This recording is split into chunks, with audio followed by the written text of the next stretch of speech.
Vík burt ríkisstjórn endurómaði á Austurvelli í dag í fjölmennustu mótmælunum til þessa vegna kreppunnar. Á annað 1000 manns mættu í kröfugöngu og á útifund. Kristján Már Unnarsson aftur. Mótmælin í dag hófust á Hlemmi en það var gengið niður Laugaveg og á Austurvöll. Þar hvatti Hörður Torfason menn til að mæta á hverjum laugardegi. Við berum ekki ábyrgð á þessu. Það eru ráðamennirnir sem við kusum yfir okkur, sem hafa staðið hér og eyðilagt okkar líf. Þeir eru ábyrgir, ekki við. Þeir brugðust, ekki við. Lögreglan áætlaði að 1100 manns hefðu verið á Austurvelli.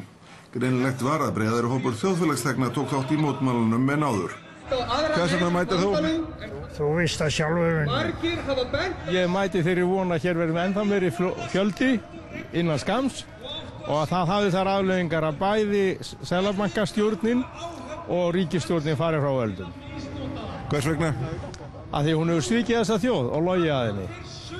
Ingibjörg Sólrún Gísladóttir, þú söngst örugglega í den. Já, ég þori, get og vil. Gleymdu ekki uppruna þínum, gleymdu ekki hvaðan þú kemur. Íslendingar, við látum ekki lengur bjóða okkur maðkað mjöl. Kjósum okkur nýjan skipstjóra. Ég mótmæli öllu þessu, já. Hvers vegna? Alveg rétt sem hann segir, sá sem er að tala núna. Hlustaðu bara það. Það er bara eins og þjóðin væri öll að tala þetta. Vald spillir. Vík burt ríkisstjórn! Vík burt ríkisstjórn! Vík burt ríkisstjórn! Á annað 1000 manns krafðist kosninga, mótmælti ríkisstjórninni og stjórn Seðlabankans á Austurvelli í dag. Þetta er 3. laugardagurinn í röð sem slík mótmæli fara fram. Það var klukkan 2 sem fólk var að safna saman á Hlemmi efst á Laugavegi til að mótmæla ástandinu í efnahagslífinu.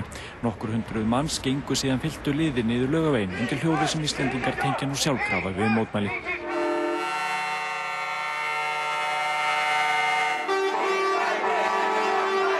Ferðinni var heitin á Austurvöll og þegar þangað við komið hafði bæst verulega í hópinn. Á annað 1000 manns tók þar þátt í mótmælafundi sem reyndar hófst með smá misskilningi. Ef þið gætuð hægt að flauta, strákar, þá er það vel þegið hér, þar fólk að tala. Stuttu síðar hófust hins vegar ræðuheldin og skilaboðin voru skýr.